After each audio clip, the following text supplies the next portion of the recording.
exactly how much of strategy is going to be played here by Blacklist International Ultimate, a team that has shown they can creep up on you out of nowhere and even win stage 5. That's crazy in terms of accomplishment. And now we are going to start the final game of today's group stage, Blacklist International Ultimate versus ABC Esports, a map picked by ABC. We're moving into this Hardpoint Lashenda, and as we go through Hardpoint number 1, located in the middle of the map, that's where things get most scrappy, as we are going to see most of the engagements happen right throughout. Blacklist International Ultimate, all of their players just forcing their way in with just one straggler, overextending towards the observation deck, and that guy is FDX. His main role is gonna be constantly flanking around, making sure he thins out the herd, and if possible to get behind the ranks of the players of ABC and execute that backstab, just throw them off of their gameplay just a little. As the players of ABC start to spawn out of warehouse, this is where things start to get a little sticky, because at Hacienda, a map that is this huge, when you have got a certain strategy in terms of executing and a majority of your players on one side of the map, the spawns get thrown on the other side, you scramble. You can turn it into a positive for you by executing a pincer maneuver, but a lot of communication, a lot of teamwork needs to be synced into that sort of a move, Callie. And yeah, you have to really make sure that you have that early rotation to favor you. And speaking of early rotation, ABC Esports, they're going to have their attacks line up true, but now Blacklist International Ultimate, Scary will be able to create that play, and Jammer will be there for the cleanup. And now they're able to attack in multiple angles in here. Number 3 in blue, that could be the guy that would be detrimental in here. FDX takes 2 players down, but again, ABC Esports, they reinforce quite fast inside that point, and now AG will decide to try and back up the point, but they will not find any success. ABC Esports, so far, so good with that defense. So far, too good with the defense. They are just winning out each and every single gunfight.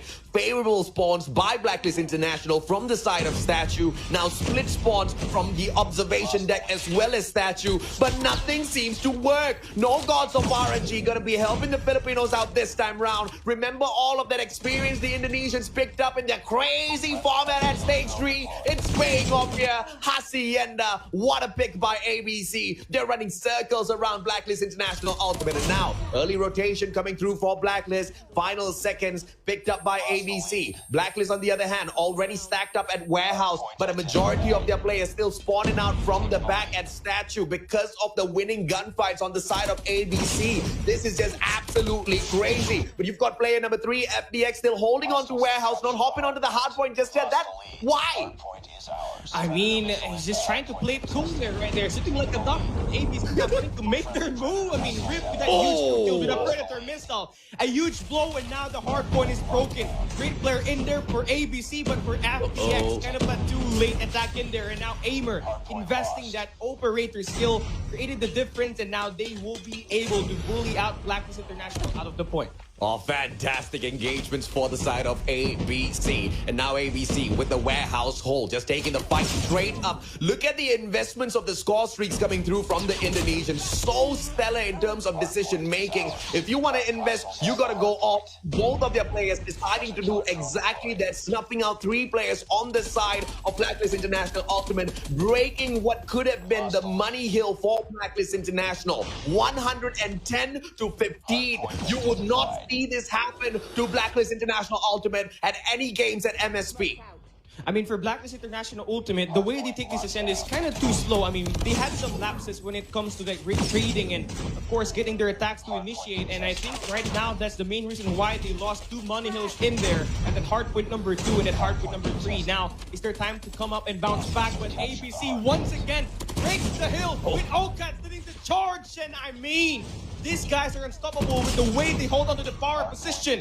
ABC currently almost a 100-point lead, and if Blacklist International Ultimate don't find any answers onto that, this could be a runaway over for ABC Esports. Right now for Blacklist International, Javin, split push here, they try to slow it down, and I think that could be the best way for you to counter attack. But up against ABC Esports, who definitely always kind of reinforced, he will be here to contest until the end of this hardpoint. Yeah, whenever you hop onto these respawns, there are three main players that you guys have to keep your eyes on. It's gonna be Reef, Aimer, as well as OCADs, and they always perform. They always pull up a KD of 2-0 plus. Absolute slayers, absolute annihilators, and they are doing exactly that against Blacklist International Ultimate, annihilating them where they stand. This is the second rotation of those hard points that will be activated at that center point at Mana, and ABC loses the hole initially, but it is for a greater plan, and that plan is to take over the second floor of Mana. Hunter Killer Drone goes in for the hunt, manages to find AG.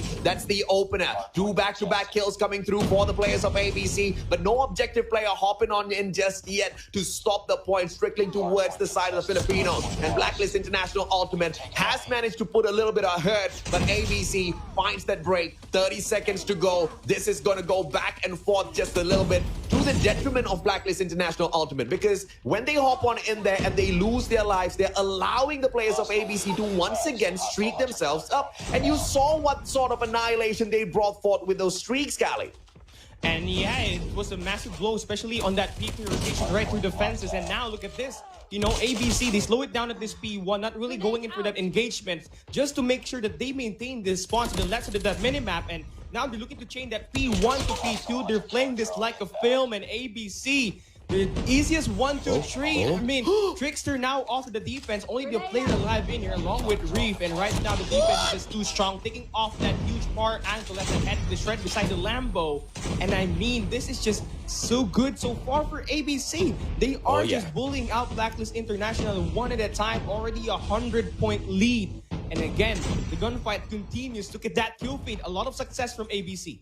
Yeah, this was that supreme money hill for the side of ABC Esports earlier on, and they seem to want to do that exact same thing on the second rotation as well. But a timely break coming through for Blacklist International Ultimate. Biggest question is, 20 seconds to go. Will ABC contest, or will they rotate on for a early hold onto P3? You can see the moves from Aimer. Aimer going to be that anchor for P3 as he doubles back towards the warehouse, leaving the rest of his players to play the game of chance. And the game of chance is good, and ABC should be able to pick up a couple of extra scrap points in here. All those scraps is something that they just do not need. Aimer loses his life, and that one Freddy that gets dropped will be dropped a little prematurely. No, they managed to leave it hanging up in the air perfectly. That's the kind of plays I want to see, not the kind of rushes that the Predator missile has seen at FSP so many a times before.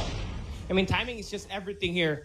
And right now, it's ABC still using that to their advantage. Aimer, though, gets dropped down in here right through that patio. And for now, for ABC, they did have some sort of a late rotation here, but they got a good read off of Blacklist International's rotation. Oakers gets that huge 2 kills, and now they're going to bully out Blacklist International Ultimate at the fences for the second time. And now they are already into 100-point mark. Oakers able to get that quadra kill. One more with that Hunter Killer Drone. Spots pinned down. One more elimination, but finally gets shut down. But the damage has been done. ABC Esports already close to that end goal. You know, I thought it was going to be very difficult to see a 3-0 in this final series, but the way ABC Esports is playing this, it looks like we have got an absolute annihilation on standby. But that being said, this is the weakest mode for the side of Blacklist if Hacienda is involved. They just hate this map, and I don't know why they didn't ban it out. This seems to be playing absolutely horrible for them, and they are getting punished for not taking this map out of all of those picks. 224 to 77. Blacklist International Ultimate haven't crossed that 100-point mark, and they are being invited into that 100-point club. How often is that, Cali? How often is that? I don't think that's basically possible, especially going up against Blacklist International Ultimate, a team that basically is the world champ of Eastern Finals. Yeah. For them to get dominated like this, it's not good, really. And right now for ABC, they use this core streak. That Pred Missile gets 2 kills. P6 with that Sparrow gets It's 2 over. kills, and they bully out Blacklist International Ultimate, and this scrap points once again gonna favor ABC. And every time they score a second, they're gonna score some points, and this is now on the late game. ABC moving on to that P1. They might as well end this in here. We need to see some sort of a double down effort for Blacklist International Ultimate as they go around this game.